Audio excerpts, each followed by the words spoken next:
Hello and welcome to my vlog. मैं हूं अल्पेश कुमार और आप देख रहे हैं एक कुमार ट्रेल्स। तो फिर से एक बार आपका स्वागत है मेरे व्लॉग में। और आज हम हैं जिस्पा के पास गैमूर में। और जैसे कि लास्ट वीडियो में आपने देखा था, अगर नहीं देखा है तो प्लीज़ जाके लास्ट वीडियो देख लीजिए कि हम लोग यहाँ एक कैंप साइट है जो मेरे पीछे आप देख रहे हो। ये कैंप साइट पर हमने यहाँ कैंपिंग की थी, टेंट किया था, रात को खाना बनाया था, खाया था, वो सब मैंने पिछले वीडियो में दिखाया है। तो सुबह सुबह यहाँ अभी हम सूप बना रहे हैं और अभी बजे है 9, साढ़े 9 और बाहर का एटमॉस्फेयर ऐसा है। यहाँ कैंप गैमूर हॉलीडेज़ जहाँ हम ठहरे हैं, ऑनर बहुत अच्छे और पहचान वाले हैं, तो उन्होंने जगह दी थी यहाँ हमें। ये हमारा टेंट है, रात को यहाँ सो गए थे। ये सब हमारा सामान यहाँ रखा था और ये उनके टेंट्स भी है यहाँ। विदाउट एनी चार्जेस हमको यहाँ रहने को दिया है, कोई चार्ज हमसे लेते नहीं है। हमने बोला था लेकिन फिर भी उन्होंने मना किया वो। तो ये भी हमारा सूप बन रहा है, तो यानी पानी उबल रहा है अभी। और ये हमारा सब चाय वगैरह का सामान तो है ही, लेकिन हिमांशु जी भी चाय प्रेफर नहीं करते और मैं भी चाय नहीं पीता हूँ। तो कॉफ़ी बना सकते हैं लेकिन कॉफ़ी नहीं पीनी अभी, मौसम ठंडा है तो गरम गरम सूप पियेंगे। ये सूप तैयार है और ये पद्मा जी ने ये हमको दिया है सिबकथॉन टी। सिबकथॉन वाइल्ड पाया जाता है, नदी के किनारे बहुत है। हाँ, तो इसमें आंवला से 7 गुना ज्यादा विटामिन सी है। विटामिन सी आंवला से 7 गुना ज्यादा। अच्छा। रशियन एस्ट्रोनॉट यूज करते थे पहले, नहीं? ओके। फिर चाइना ने शुरू किए, इंडिया ने भी शुरू किया था, ले बेरी करके, नहीं? डीआरडीओ ने टेक्नोलॉजी डेवलप करके गोदरेज वालों से बनाया। केवल 1 ग्राम का होता है और वो थोर नहीं होता है। हाँ, थोर की तरह वो कांटे तो वो उसका हार्वेस्टिंग में प्रॉब्लम आके, ओके, इस वजह से इंडिया में नहीं बन रहा है। इसका पल्प निकाल के रख के फिर चाय बनाते हैं। अच्छा अच्छा, चाय और जूस। अच्छा, ये सिबकथॉन के दाने काली मिर्च के बराबर है और ये चुप जाए, नहीं? हाँ, ये बहुत लंबे समय तक दर्द देता है। अच्छा है। अच्छा। आपने कच्चा खाया? सावर टेस्ट है। अच्छा टेस्ट, हम बचपन में बहुत खाते थे सर। अच्छा अच्छा, अगर AMS हुआ तो उसके लिए ये अच्छा है। Thank you for this. Wonderful. तो हमारा खाना पीना सब हो गया अभी और ये बर्तन वगैरह साफ़ कर दिए। वहाँ उनके पास गर्म पानी था वहाँ, तो वहाँ से सोलर का, तो उससे साफ़ कर दिया है। अभी ये टेंट उखाड़ रहे हैं, पिच किया हुआ है, उसके बाद चलने की, हम यहाँ से चलेंगे आगे। चलिए, तो अभी हम निकल गए हैं वहाँ से और अभी दारचा होके हम निकलेंगे जंस्कार की ओर, पदुम जाने के लिए। लेकिन रास्ते में सिंखुला पास स्टॉप आता है। पिछली बार मेरी गाड़ी नहीं चढ़ी थी, इस बार देखते हैं यही गाड़ी थी मेरी और नहीं चढ़ पाया था मैं, तो हम जा पाते या फिर वापस आना पड़ता है, ये देखने की बात है। पिछली बार मैं नहीं चढ़ पाया तो वापस जाके दूसरे रास्ते से लद्दाख गया था मैं, और जंस्कार पीछे से गया था और वापस वहाँ नहीं चढ़ पाया था। देखते हैं इस बार क्या होता है। और ये है जिस्पा, हम जिस्पा पार कर रहे हैं अभी, बस थोड़ा ही दूर हम रुके थे उससे पहले। तो अभी हम पहुँच गए हैं दारचा और वो ब्रिज जो दिख रहा है वो है हिमाचल का सबसे लंबा ब्रिज, तो हम ये क्रॉस करने वाले हैं।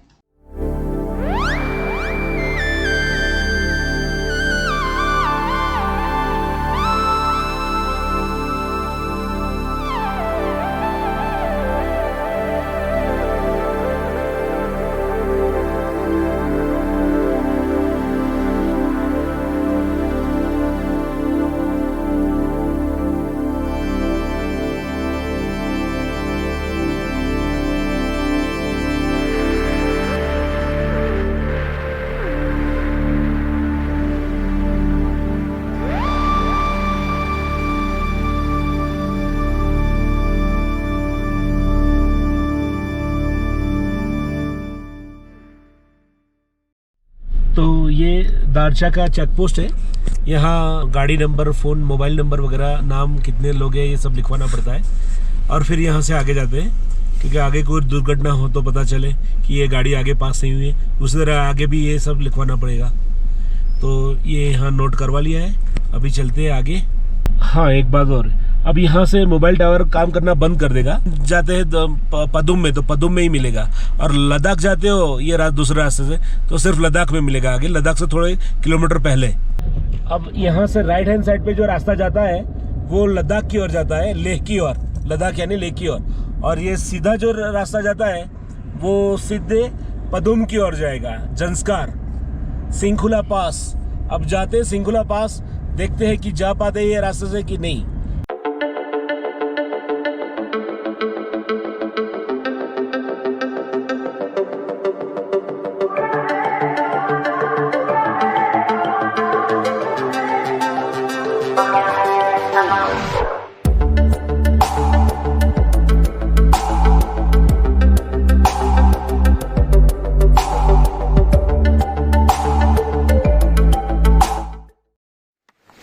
ये रोड यहाँ से टूटा हुआ है तो पत्थर डाल के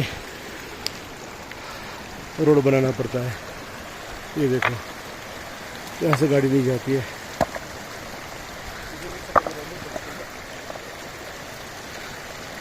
बड़ा खड़ा है तो ये पत्थर डाल के फिर बनाया। और यहाँ लैंडस्लाइड तो होती ही रहती है, चलो कभी भी, आगे भी ऐसा ही है। और ऊपर देख रहे हो पानी गिर रहा है रोड पे। ये यहाँ से ये पानी गिर रहा है, यहाँ से ये टर्निंग है और रोड वहाँ जाता है, और रोड पे ही पानी है, वो वाटर क्रॉसिंग है, वहाँ से गुजरना है। और गाड़ी हमने वो मोड़ पे छोड़ी है क्योंकि ढलान है तो एकदम गाड़ी नहीं चढ़ रही है, एकदम ढलान नहीं है, तिखी ढलान है।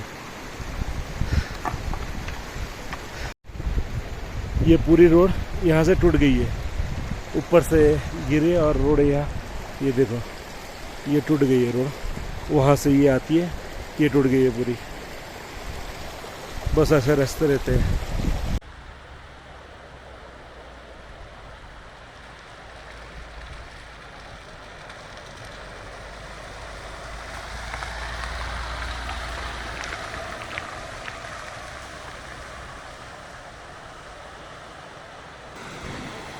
तो दोस्तों वाटर क्रॉसिंग हो रही है बाई फुट,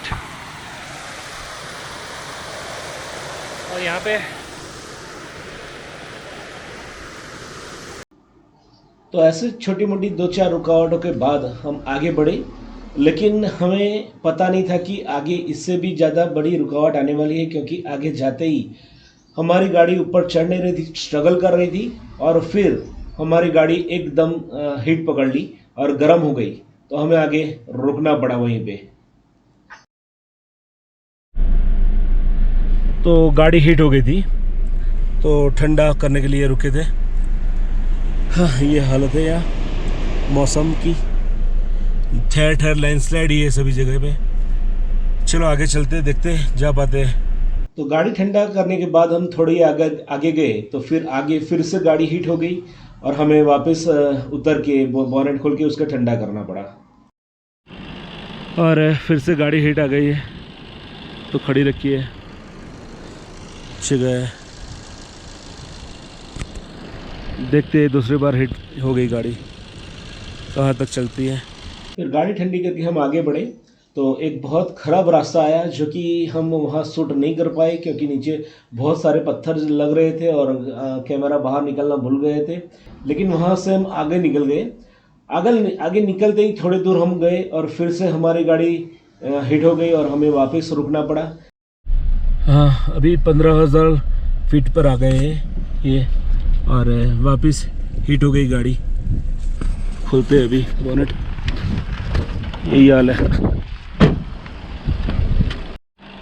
वापस बोनेट खोल दिया है और रास्ता ऐसा है कुछ, तो मैंने यहीं पे रोक दी क्योंकि आगे पता नहीं नीचे पत्थर लगेगा तो संभाल के आस्ते आस्ते उठानी पड़ेगी, और वहाँ ज़्यादा रेस करूँगा तो ज़्यादा हिट हो जाएगी, तो ठंडी करने के लिए मैंने यहीं पे रख दी।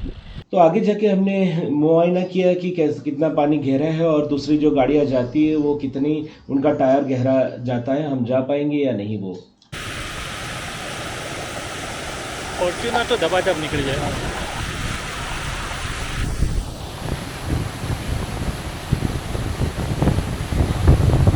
टायर तो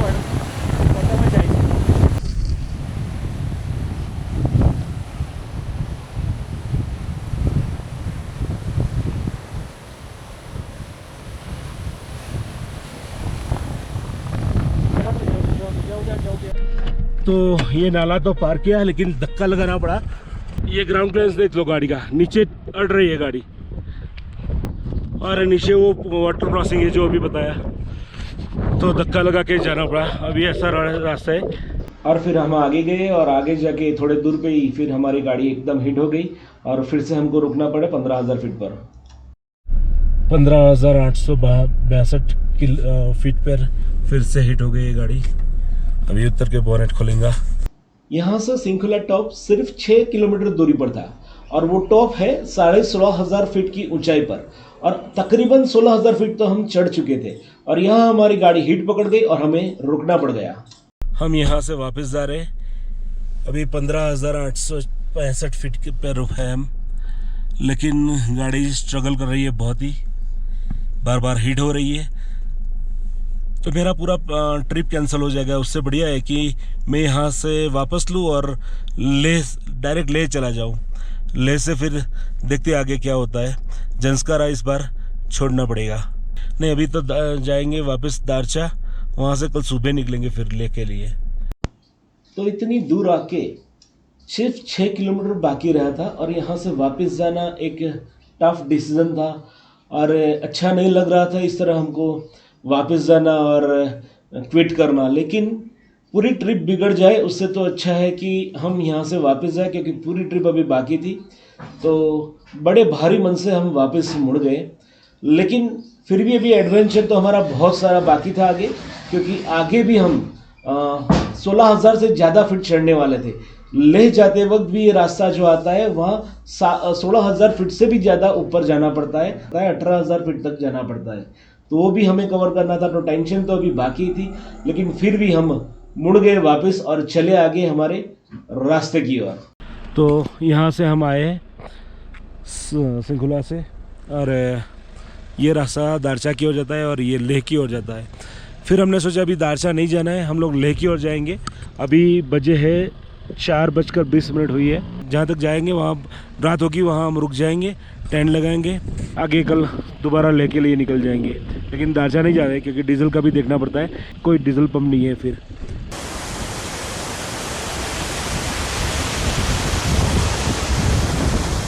तो आगे जाते ही खूबसूरत झील आती है जिसका नाम है दीपक ताल। वहाँ हम ना रुकते हुए हम वहाँ से सीधे आगे बढ़ जाते हैं। सफर कैसा है ये सफर, मंजिलों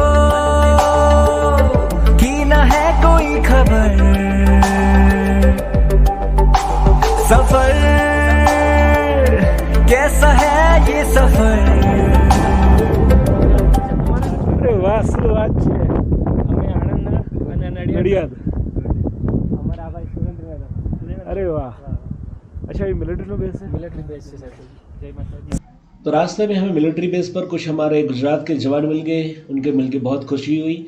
और जन्माष्टमी का पर्व था तो मिलिट्री की ओर से सभी टूरिस्ट को वहाँ खाना दिया जा रहा था और उन्होंने हमें यहाँ फोर्स किया, तो हम भी वहाँ खाने के लिए बैठे और मिलिट्री का खाना खा के अच्छा लगा।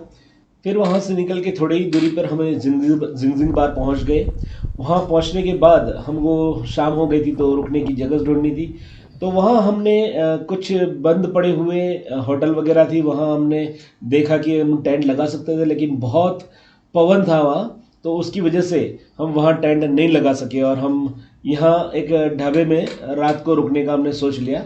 और ढाबे में वो लोग एक बंदे का 150 रुपये ले रहे थे, तो हमने दोनों का मिला के 300 रुपये दे के रात वहाँ रुकना ही मुनासिब समझा, तो रात को फिर हम वहीं पे रुक गए। जिंग बार एरिया है और यहाँ ऐसे लंच ब्रेकफास्ट डिनर के लिए बहुत सारा बनाया हुआ है। कुछ अभी सीज़न नहीं है तो खाली करके चले गए, जैसे कि ये है वो है, लेकिन ये अभी है, सामने भी है। यहाँ सोने का भी होता है बंदोबस्त और सोने के लिए बिस्तर भी मिल जाएगा। यहाँ इस तरह सो सकते हो और तंदूर भी होता है तो गर्म रहेगा। तो बाहर हवा बहुत है तो हमने आज यहाँ ले लिया है सोने के लिए जगह, और कोई तो है नहीं, टूरिस्ट तो है नहीं, हम दोनों ही हैं, तो हम लोग आज यहाँ सोएंगे। बाहर देख लीजिए हवा कैसी हवा बह रही है। वहाँ देखो फ्लैग, ये फ्लैग देख लो, बहुत ज़ोर से हवा बह रही है बाहर। ये देखो। तो टेंट लगाने यहाँ लगा सकते हैं, लेकिन इतना टिकेगा नहीं, तो ये प्रॉब्लम है। और हवा की वजह से रात को आवाज़ आएगी टेंट की, तो नींद नहीं आएगी। तो इसकी वजह से हमने यहाँ सोने का फ़ैसला कर लिया है।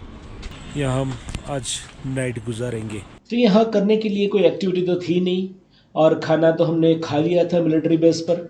और बाहर ठंड, सर्द हवा के साथ ठंड बहुत थी, तो बाहर रुकना भी मुनासिब नहीं था। तो अभी हम जल्द सोने का हमने फ़ैसला किया। वैसे नींद नहीं आ रही थी, फिर भी हमने यहाँ सोने का फ़ैसला कर दिया और हम सोने के चले गए। फिर पता नहीं आता है कि नहीं आता है, क्योंकि लाइट उस तरफ है। तो यहाँ हमारे यहाँ अंधेरा होगा। तो अभी तो हम रजाई में घुस गए। बाहर बहुत ठंडे, 14,000 फीट की ऊंचाई पर है अभी हम। तो ठंड भी इतनी है, पवन भी इतना ही है। तो चलो, गुड नाइट, मिलते हैं सुबह।